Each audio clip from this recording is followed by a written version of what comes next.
Olá pessoal, sou o professor Geraldo, dirigindo-me a você com muita alegria para dar sequência ao assunto da última aula, refração da luz.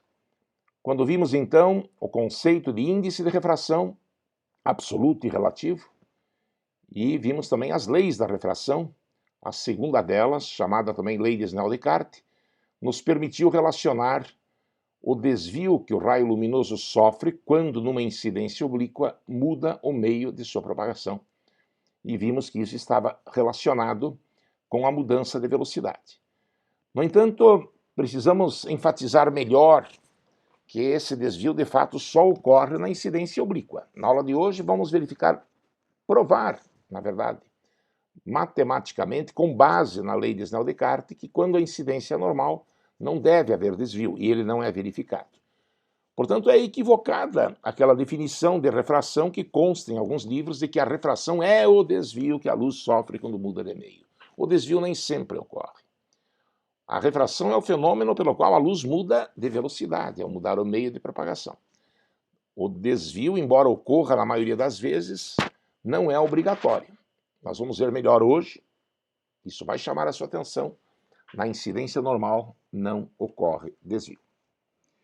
De maneira que o título da aula de hoje é esse, desvio da luz. A preocupação é estudarmos o desvio da luz.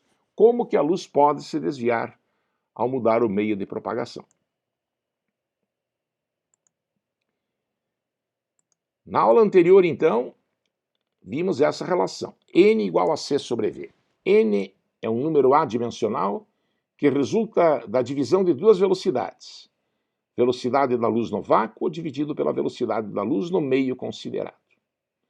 De modo que, como C, a velocidade da luz no vácuo, é uma constante, 3 vezes 10 à oitava metros por segundo, 300 milhões de metros por segundo ou 300 mil quilômetros por segundo, é uma das constantes físicas mais importantes, as variáveis n e v, então, são inversamente proporcionais. Como v aparece no denominador, então n é inversamente proporcional a v. Num meio em que a velocidade da luz seja baixa, o índice de refração é alto. Pense no diamante, né? Um meio transparente em que a velocidade da luz é menor do que nos outros meios transparentes. Já no meio transparente em que a velocidade da luz seja grande, próxima de C, como é o caso do ar, por exemplo, nesse caso, menor será o índice de refração. Para o ar, inclusive, esse n se torna praticamente igual a 1, porque a velocidade da luz no ar é praticamente igual àquela que se verifica no vácuo. Quando se fala n é inversamente proporcional a v, isso quer dizer que se dois meios 1 e 2 forem tais que no meio 2 a velocidade da luz é menor, então o índice de refração naquele meio deve ser maior do que no primeiro. O desvio da luz é comandado pela lei de Snell-Descartes. Bem no final da aula anterior, vimos que a forma mais cômoda de aplicá-la seria esta. N1 seno de θ1 igual a N2 seno de θ2. É esta lei que nos vai permitir relacionar os ângulos que o raio luminoso forma com a normal e os índices de refração dos respectivos meios. Nesta figura, eu quero que você imagine, então, que a luz está vindo, por exemplo, do ar para a água, ou, se você preferir, do ar para o vidro.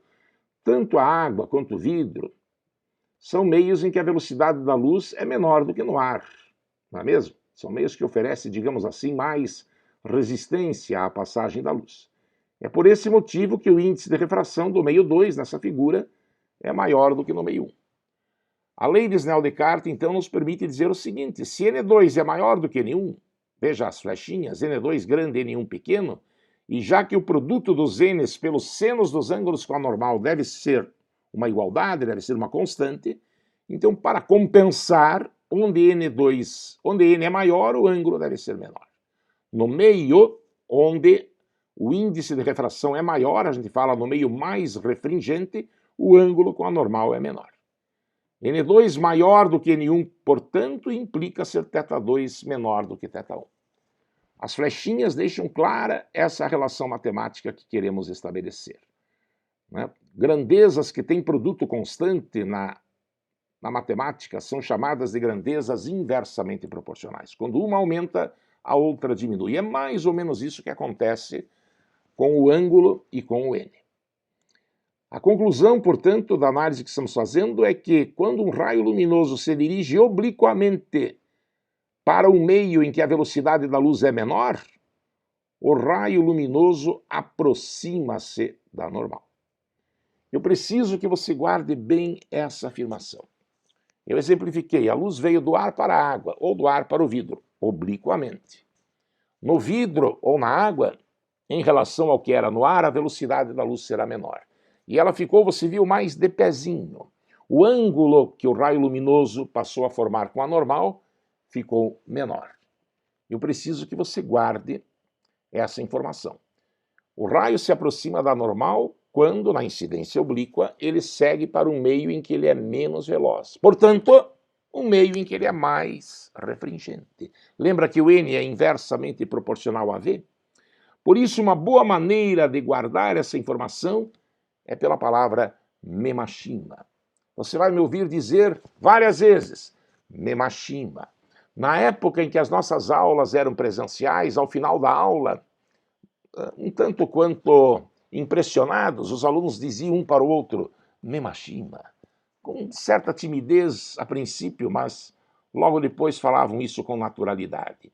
Memashima, o que vem a ser isso, professor? Uma palavra japonesa ou coisa assim? Não. Memashima apenas é uma forma abreviada de se dizer que quando a luz se dirige de um meio menos para um meio mais refringente, ela se aproxima da normal, se aproxima naturalmente.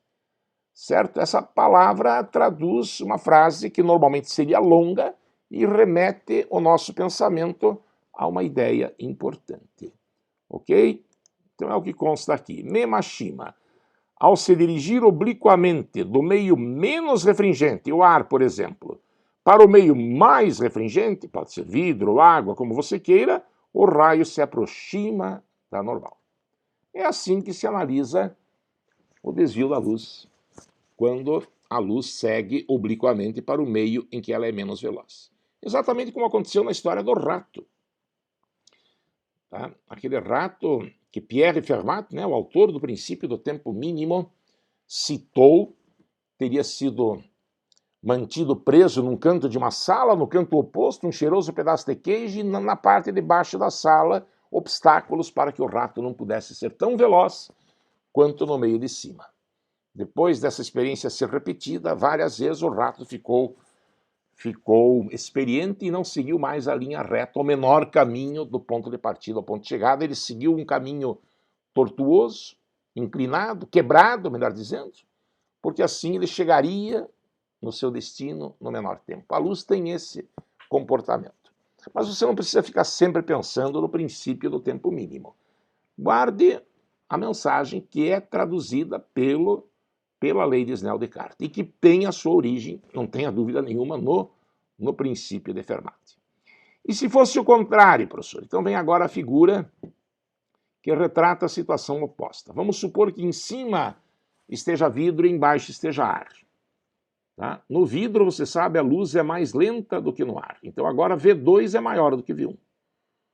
Consequentemente, N2 é menor do que N1. Nunca esqueça que N é inversamente proporcional a V. No meio onde a velocidade é maior, que seria no caso o meio número 2, o índice de refração é menor. O ar é menos refringente do que o vidro. A lei de Snell-Descartes vale em ambos os casos. N1 seno de θ1 igual a N2 seno de θ2. Nesse caso, N2 vai ser pequeno se comparado com N1, veja o que as flechinhas querem dizer. Então, para haver a compensação, para que nós possamos ter a igualdade matemática nesse produto, para compensar que o N2 é menor, o θ2 tem de ser maior. Isto é, o raio refratado ficará mais longe da normal, ele se afasta da normal. Quando que ele se afasta da normal? Quando o N2 é menor do que N1, nesse caso, θ2 é maior do que θ1. Portanto, a conclusão está aí, em linguagem agora menos matemática, numa linguagem do nosso dia a dia, em língua portuguesa. Toda vez que um raio luminoso se dirigir do meio em que a velocidade é menor para outro em que a velocidade é maior, ele deve se afastar da normal. Mas vir de um meio onde a velocidade é menor para outro onde ela é maior também significa ir para um meio onde o índice de refração é menor, para o meio menos refringente. Se a palavra mágica agora há pouco era Memashima, a palavra mágica agora vai ser Mamefasta. Mamefasta significa o quê? Sempre que um raio luminoso se dirige de um meio mais para um meio menos refringente, ele se afasta da normal.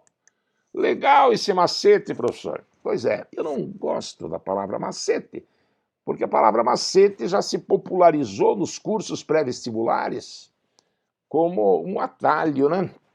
A shortcut, uma maneira de você reconhecer rapidamente um resultado sem precisar pensar por que ele ocorre. Mas é uma coisa tão importante que você não pode se dar ao luxo de perder tempo demonstrando a cada momento, fazer referência à lei de Snell-Descartes a cada momento. Claro que é ela que está por trás, como você acabou de ver nesse embasamento, tá? Mas você precisa ter rápido acesso à informação. Memashima e Mamefasta, procure saber o que isso quer dizer. Mas tudo isso se a incidência for oblíqua. Quando a incidência é normal, o que vai acontecer? Nesse caso, aqueles ângulos que há pouco chamamos de θ1 e θ2, que poderíamos chamar de I e de R também, como fizemos na aula passada. Hoje, aliás, eu até mudei a simbologia de propósito para que a gente não fique bitolado. O ângulo I e o ângulo R, aquele θ1 e o θ2 da aula anterior, são ângulos que o raio luminoso forma com a normal. Mas se a incidência é normal e não oblíqua, quer dizer, em ângulo reto com a superfície de separação dos meios, aliás, esse conjunto tem o nome de dióptro plano, eu esqueci de comentar, estava lá no primeiro slide, né? O conjunto formado por dois meios transparentes separados por uma superfície plana, como ar e água, ar e vidro, poderia ser, tem o nome de dióptro plano. Então, quando a incidência é normal, a superfície de separação neste dióptro, o ângulo I vale 0. E para que a lei de Snell-Descartes continue valendo, lembrando que seno de zero, quanto vale seno de zero? Você aprende na trigonometria. Seno de 90 graus é 1, lembra? E seno de 0 grau quanto é? É 0. Para que essa igualdade continue valendo mesmo quando o I for igual a 0, já que o N1 e o N2 não valem 0, são maiores ou iguais a 1, né? Nós vimos isso na aula anterior. Então só pode o R valer 0. Daí você terá um 0 igual a 0, de modo a satisfazer a equação de Snell-Descartes. Então, quando o ângulo de incidência é 0, o ângulo de refração também é. Não esqueça, na incidência normal, portanto, não há desvio. O raio chega em direção normal e segue em direção normal. E veja que nessa análise eu não me preocupei em saber se o N1 é maior ou menor que N2. Esse raio pode estar vindo do ar para a água, como também poderia estar vindo da água para o ar, da água para o vidro, do vidro para o plástico com o qual o vidro estivesse colado. Não importa agora se a luz está vindo do mais para o menos ou do menos para o mais refringente. Não importa. Se a incidência é normal, não há desvio. É impressionante como tem problemas de vestibular que cobram apenas o aspecto qualitativo, nem te obrigam a fazer conta. Obrigam você apenas a saber quando que o desvio é para lá, quando é para cá, quando que o raio se afasta, quando ele se aproxima da normal, foi o que a gente trabalhou. Tá? Em seguida, nós vamos então finalizar esta aula com 2 exercícios. Um deles focará exatamente o que você acabou de ouvir, e o outro daí será um cálculo numa situação muito particular, numa situação de fato extraordinária. Né? Nós já fizemos exercícios na aula anterior sobre a lei de Snell, vamos fazer mais um hoje, e com uma surpresa para você reservada ao final desta aula, já vão ver do que eu estou falando. Exercícios, então. Na Universidade Estadual de Feira de Santana, em 2018, caiu essa questão. 2 meios transparentes A e B, de índices de refração absolutos NA e NB, com NB diferente de NA. Quer dizer, ambos são meios transparentes, onde a luz se propaga com velocidades diferentes. Aqui não se diz quem é maior do que quem, só diz que são meios diferentes. São separados por uma superfície plana, caracterizando, portanto, um dióptro plano. A superfície está sendo chamada ds. E 3 raios monocromáticos R1, R2 e R3 se propagam do meio A para o meio B, conforme a figura. Cuidado, então é correto afirmar, cuidado com a letra A. Será que eu posso dizer que o raio R3 não sofreu refração? De propósito eu coloquei esse exercício agora, acabei de explicar. Esse raio R3 está com incidência normal, né? Então, ele vai seguir na mesma direção. Não vai haver desvio. Foi o que nós acabamos de provar. Se I vale zero, R vale zero. Então eu posso dizer que o raio R3 não sofreu refração? Não, ele sofreu refração sim, porque ele mudou de meio, ele mudou de velocidade, tá? Ele só não teve desvio. Só que a refração não é o desvio da luz, como alguns autores dizem. Nós estamos aqui com a maioria dos autores que diz que a refração é um fenômeno pelo qual a luz muda de velocidade ao mudar de meio. O desvio pode ocorrer ou não. Então, refração houve sim. O que não houve foi desvio. Não vamos marcar a letra A. Letra B, o raio R1 é mais rápido no meio B do que no meio A. Esse raio R1 está se aproximando da normal. Lembra de quando que o raio se aproxima da normal? Mashima, quando ele vai do meio menos para o mais refringente. Então o meio B é mais refringente que o A. Se é mais refringente, a velocidade da luz em B tem que ser menor, não é? Porque o índice de refração é inversamente proporcional à velocidade. Então está errado. O raio se aproxima da normal justamente no meio em que ele perde mais velocidade. É o contrário. Letra C. Para o raio R3, o meio B é mais refringente que o meio A. Eu não posso afirmar, o raio R3 é aquele com incidência normal, isso foi, acabamos de comentar também, a luz poderia estar vindo do ar para a água, não sei se é o caso, ou do vidro para o ar. Em ambos os casos, não importa quem é mais, quem é menos refringente, na incidência normal não ocorre desvio. Então eu não poderia, pode ser que esteja acontecendo isso que diz a letra C, né? Que o meio B seja mais refringente, que esteja vindo aqui do ar para o vidro, mas também poderia ser o contrário, poderia estar indo do vidro para o ar. Na incidência normal nunca ocorre desvio. Não podemos afirmar o que está escrito aqui. Na letra D, para o raio R2, NB sobre NA é menor do que 1, isso significaria NB menor do que NA. Verdade isso?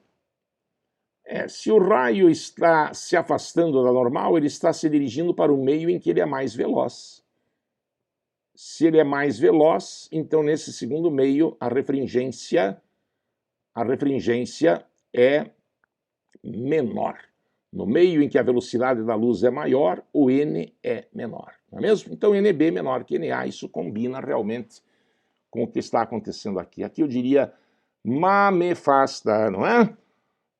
Mamefasta quer dizer a luz está vindo do meio mais para o menos refringente, se afastando da normal. E é o que está escrito aqui, o NB é menor do que o NA. Então a resposta deve ser mesmo a letra D, o slide seguinte apenas confirmaria isto.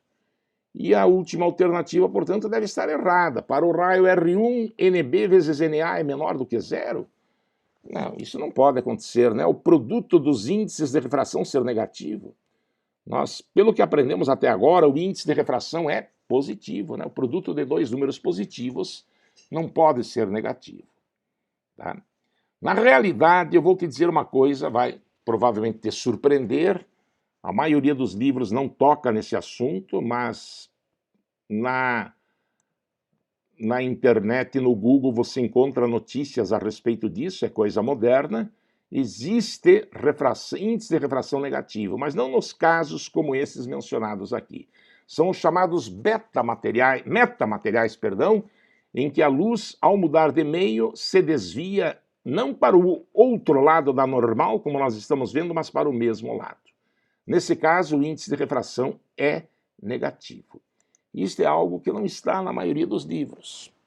Mas eu me sinto na obrigação de dizer em algum momento, porque foi questão do Enem pouco tempo atrás. E não só do Enem, tá? Outros vestibulares também seguiram na mesma linha. Nós vamos finalizar esta aula com um exemplo a ratificar o que eu acabei de comentar. O último exercício de hoje, então. Aqui está, exercício 2. Tá? No Pernambuco, no sistema seriado de avaliação, é assim que se lê essa sigla, SSA, em 2018, tivemos então essa questão, inclusive citando-se aqui a referência, é algo novo para muitas pessoas, né? Uma notícia referente a uma descoberta recente, mas citada nas revistas científicas. Em 1968, o físico russo Viktor Veselago chamou a atenção para o fato de que nenhum princípio fundamental proíbe a existência de materiais com índice de refração negativo. Tá? Não é o caso dos meios que a gente vinha estudando, mas a própria lei de Snell-Descartes não perde a validade quando n for negativo. Ele vai tentar explicar isso para nós. Nenhuma lei física proíbe que isso aconteça. É o que está claramente sendo dito nesse enunciado. O fenômeno mais interessante previsto por Veselago aconteceria na interface entre um meio com índice de refração negativo e outro com índice positivo. Um raio de luz que incidisse sobre a fronteira entre os dois meios seria refratado para o lado errado, entre aspas, aquele que nós não estamos acostumados a observar. Usando a lei de Snell, ao invés de cruzar esta linha, como ocorre quando ambos os meios têm índices de refração positivos, é o que a gente estudou agora há pouco, o raio permaneceria sempre do mesmo lado da normal. Naqueles casos que nós acabamos de estudar, o raio vem de um lado da normal e segue para o outro lado, aproximando-se ou afastando-se. É o caso em que o n dos dois meios, os n's, são positivos. Aqui está a fonte, né? Eu até sugiro que você consulte essa fonte se quiser saber mais detalhes a respeito destes materiais, que são chamados metamateriais. Por alguma circunstância, algum arranjo na estrutura cristalina desses materiais, a luz se desvia sim, mas não para o outro lado da normal, de modo a se aproximar ou se afastar, mas para o mesmo lado. Então aqui é proposto um exercício a respeito disso. Você está autorizado, o próprio enunciado te convida a usar a lei de Snell. Se não, vejamos. Considere uma radiação monocromática que se propaga de um meio com índice de refração positivo N1 igual a 1, poderia ser o ar, né? Deve ser o ar ou o vácuo, para o meio com índice de refração negativo, N2 igual a menos 3 elevado a menos meio. 3 elevado a menos meio, você sabe da matemática, é 1 sobre 3 elevado a meio, equivale a dizer 1 sobre raiz quadrada de 3, só que negativo, veja só. De espessura H igual a 1 milímetro. É um metamaterial com essa espessura, de pequena espessura. Se o raio incidente forma um ângulo θ igual a 30 graus, como ilustra a figura, com a normal, né? É um ângulo de incidência, determine a coordenada x por onde emerge o feixe do raio 2. Então, o próprio enunciado já insinua. Num meio de índice de refração negativo, o raio deve se desviar para o mesmo lado da normal. E o fará numa certa abscissa x, a origem, naturalmente, na intersecção dos eixos coordenados. Nós vamos resolver essa questão estranha. Muitos de vocês podem ler livros e mais livros e não ouvirão falar do N negativo. Um ou outro, mais moderno, que falará desse caso. Mas a maneira de resolver é a que você já se acostumou. É pela lei de Snell-Descartes. Vamos ver como é que faz? Então, primeiramente observe que o raio luminoso incide segundo um ângulo de 30 graus e por ter índice, o segundo meio ter índice de refração negativo, ele se desvia para o mesmo lado da normal, formando com ela um ângulo de quanto? A lei de Snell revelará. N1 seno I igual a N2 seno R, isto continuará valendo. N1 vale 1 no caso, seno de I, seno de 30 graus é meio, N2 então seria menos 1 sobre raiz de 3, transformando essa potência na forma de raiz, é como estamos acostumados, vezes seno de R. Seno de R seria a nossa incógnita, passando a raiz de 3 multiplicando, e multiplicando os dois membros por menos 1, teríamos seno de R igual a menos raiz de 3 sobre 2, ou R igual a menos 60 graus. Entenda esse menos como 60 graus para o outro lado, para o lado onde você não está acostumado, para o mesmo lado da normal em relação ao raio incidente. Assim você verá na figura aqui embaixo um triângulo retângulo em que um ângulo vale 60 graus, o cateto adjacente H foi dado como valendo 1 milímetro e o cateto oposto x é a pergunta do problema. Tangente de 30, então, será, de 60, digo, será x sobre h, não é? Cateto oposto sobre cateto adjacente. X sobre 1, já que o h vale 1. E tangente de 60, você sabe, é raiz de 3. X, portanto, vale 1 vezes raiz de 3. Raiz de 3 vale aproximadamente 1,7 milímetros. Então, você acabou de aprender que existem os chamados metamateriais. Esse termo, me parece, não está no texto, mas é assim que se chama. Isso tem aplicação prática, quando se lida com invisibilidade. Eu não vou entrar em detalhes na conveniência tecnológica desse conhecimento, porque não cabe aqui, né? Seria um exagero da minha parte, até porque esse assunto nem está contemplado nos livros, é algo bastante novo. Talvez ainda carente de alguma comprovação, mas as informações são de que realmente procede aquilo que este e outros testes e vestibulares já exploraram. Tá? Não há impedimento que seja assim. As leis da física, em especial no caso a lei de Snell-Descartes, que se aplica à refração, não proíbe que isso aconteça. Tá? Fica o convite, acesse aquele link, está com letras pequenininhas, mas se você der um pause, talvez até você consiga, com Ctrl+C, Ctrl+V, levar esse link para a tela de rolagem, para a página, a janela em que você digita o endereço dos sites que você quer visitar. Não é vírus, não. Ou então, se você preferir, entre mesmo no Google e coloque lá metamaterial, ou então índice de refração negativo. E vão aparecer as notícias, né? Todas elas relativamente recentes a esse respeito, final do século passado. Ok? Então é isso, espero que esta aula tenha te ensinado então melhor como que a luz se desvia. Nunca esqueça, do meio menos para o mais refringente ela se aproxima da normal, do mais para o menos ela se afasta. Desse segundo caso, nós vamos falar muito no encontro seguinte, ainda nessa semana. E também nunca esqueça que na incidência normal não há desvio. E principalmente procure fazer exercícios e mais exercícios sobre a lei de Snell-Descartes. Nas atividades eu proponho alguns, no questionário haverá outros, tá? Nas listas de exercícios que virão na sequência, mais e mais, ok? É assim que se aprende física, fazendo física, praticando. Muito obrigado pela sua atenção, espero revê-lo em breve no próximo encontro. Um forte abraço.